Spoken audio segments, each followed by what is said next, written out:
Alright, in this video we're going to look at framework arguments read by the affirmative when they are a policy AF against a negative critique. So, kind of contextualize things here a little bit. Critiques kind of became popularized in the 1990s. During that time, especially late 1990s, there was this argument called wrong forum.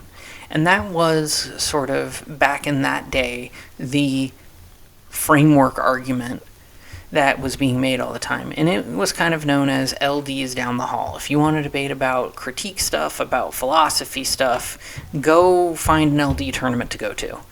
And that's how you were supposed to learn your philosophy. But we were supposed to keep policy and philosophy separate. Well, that argument died down and kept getting beat by these critique teams because, you don't have to just read a critique. You can also read policy arguments, and your only job on the negative is to disprove the AF, to disprove the 1AC, not do anything else spectacular. And so whether it's philosophical or policy, it didn't really matter. So wrong form arguments kind of died down throughout time. The critique was primarily answered like a counterplan in the late 90s and early aughts.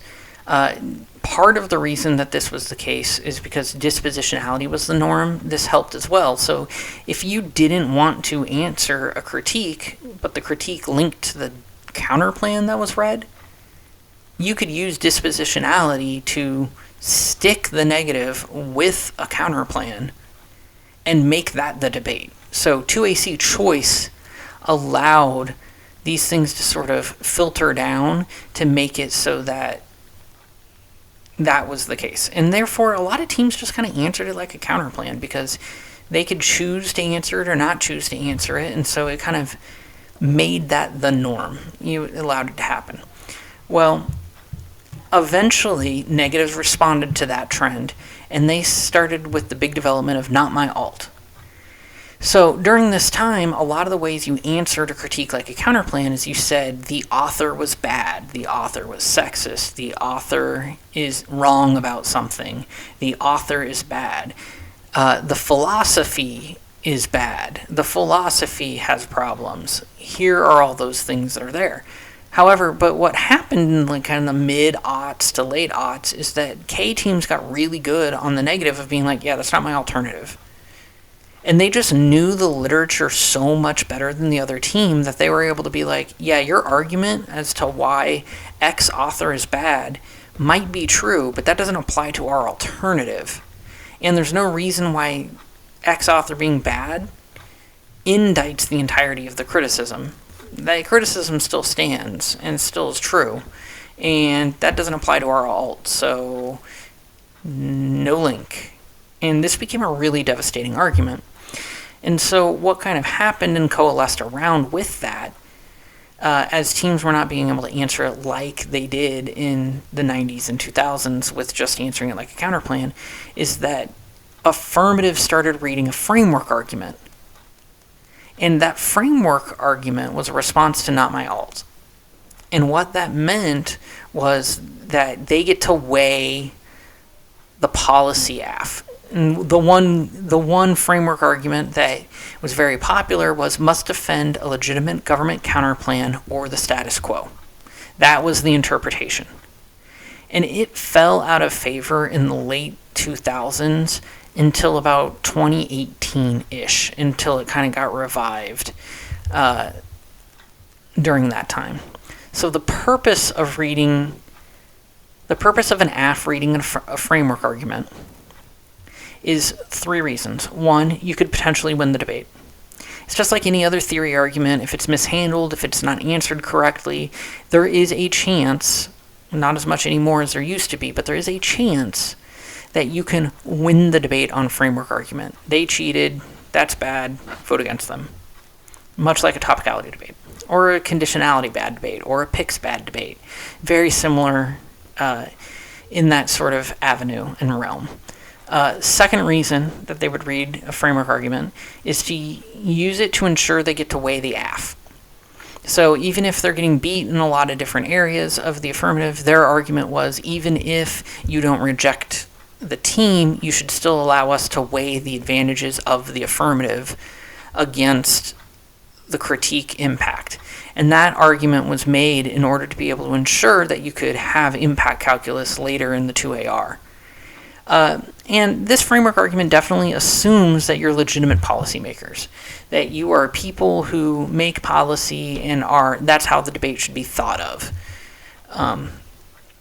The affirmative had several justifications for this sort of argumentation, i.e. these might be reasons why they say that the negative must defend the status quo or legitimate government counterplan. And that is, they want to argue that critiques are unpredictable, in the sense that there is an almost infinite number of different K authors and combination of K authors that could be read at any given time. And so it is impossible to be ready for every single different critique that could be read against you at any moment. Second reason why the framework argument was important is that if the negative had it their way, you wouldn't be able to weigh your 1AC impacts, which gets rid of 8 minutes of speaking time from the affirmative. And so it mutes the entire 1AC speech time. And that is problematic because it means that the negative has more speaking time and therefore increases the odds of them being able to win the debate. Affirmatives will also argue that AF choice dictates the terms of the debate, i.e. that if the AF is topical, then and wanting a policy debate, then that should be what the negative does as well.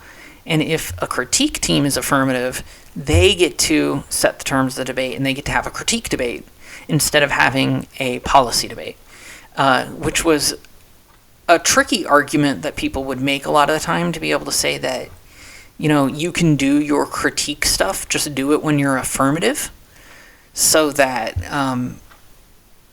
I don't know really what the justification was, except that it was just like, we solve all of your offense, you should let the AF choose. Next argument was that the affirmative is key educational ground, and this will either be resolutionally or AF specific. So either the resolution provides a unique educational opportunity, i.e. there is something inherently important about space policy, for example, that we must be learning about right now, or else a big impact will occur. Or it might be something very particular to an AF, i.e. like nanotechnology. We need to learn about nanotechnology and its policies in order to ensure a safe development of nanotechnology, big impact. Both of those two things are options. You can either have a resolutional reason why policy education is really important. So whatever the resolution is about that year, why is it important we have that debate and about policy? Or something very particular to the affirmative is, what are the advantage scenarios, the impact scenarios that are there. The do it on the affirmative argument is very similar to AF choice. They kind of go hand in hand, but it was inherently used to be able to say, hey, you can still get your education. We solve all of your education. You should vote for our framework. But this argument didn't have a whole lot of credibility because it was always really hard to shoehorn some of those negative arguments as affirmative AFs that would be legitimate. And so a lot of people kind of balked at that. And then here's the other thing, is there were some really high-level debaters that won national championships in college that started reading debate leaves the room arguments.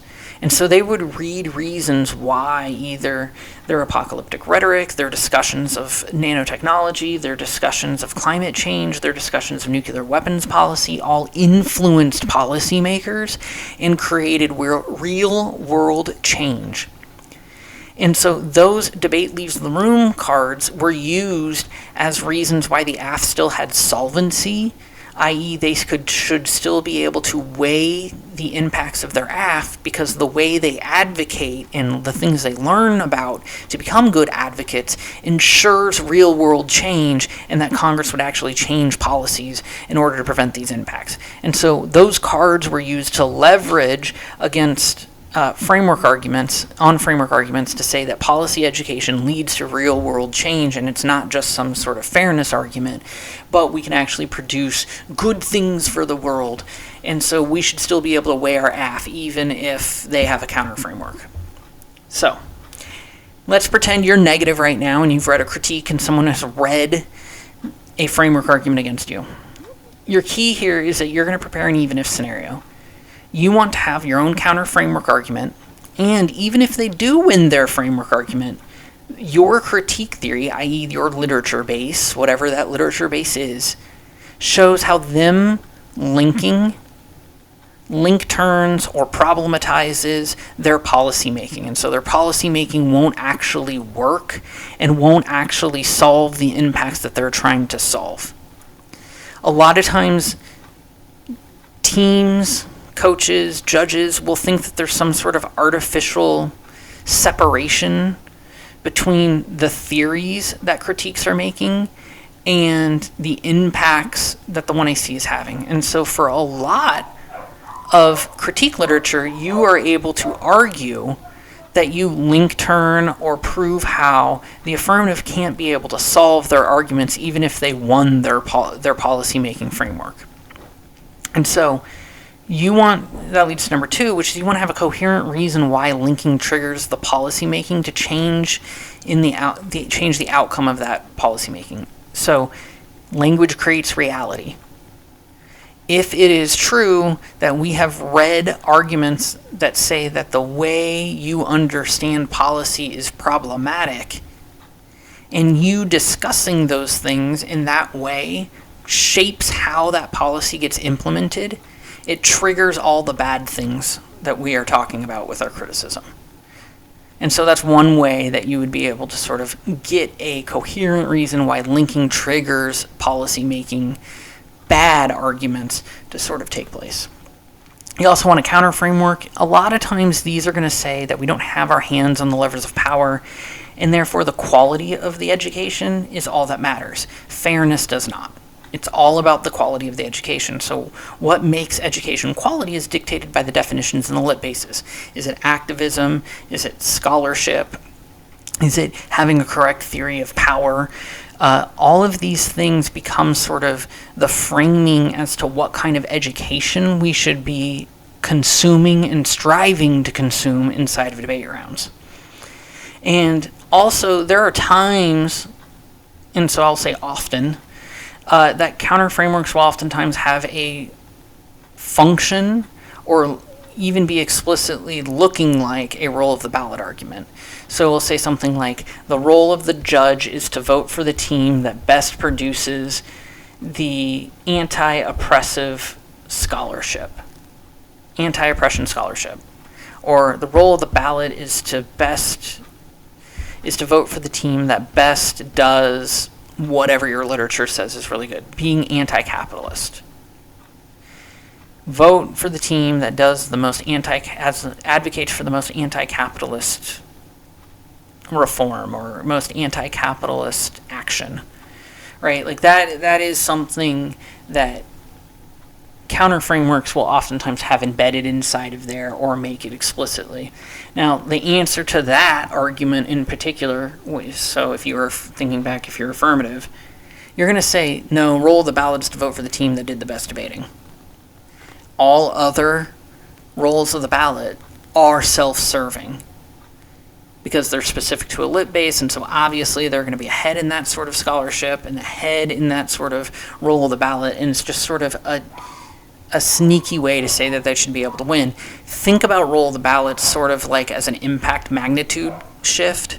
They shift what is traditionally thought of as the biggest impact inside of the debate round. And it sort of, that's what role of the ballot functionally is doing, is it's saying, hey, this thing right here that we've labeled as role of the ballot is the biggest impact in the entire debate. Nothing else really matters. Okay, so key arguments when you're affirmative. These are things you got to be able to use and weaponize when you are reading framework on the affirmative against criticism. First, it mutes the entire 1AC. Remember, you get rid of your 8 minutes of the 1AC. That's really devastating. AF choice argument. It's not great, but hey, you should make it, because if it slips through the cracks because people aren't flowing, you have the chance to be able to win the debate. And the education is important.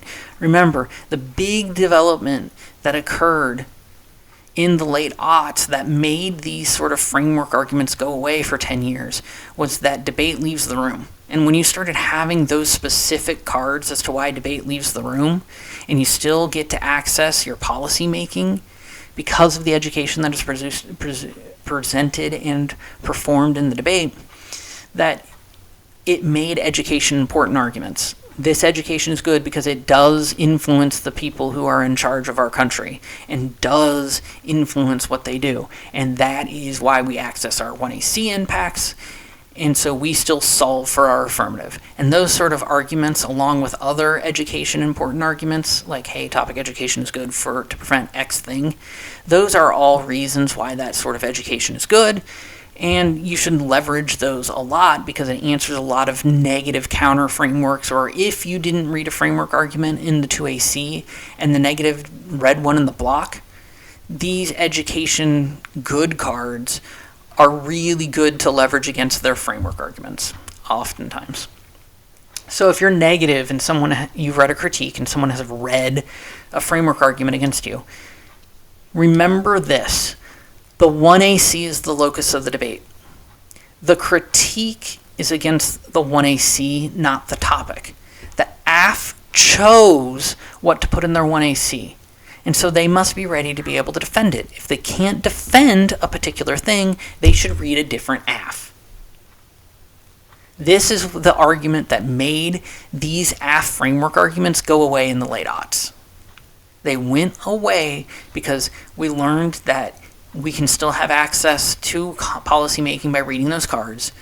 And it went away because people couldn't answer this argument, which is the 1AC is the locus of the debate. You have to just be able to defend your 1AC.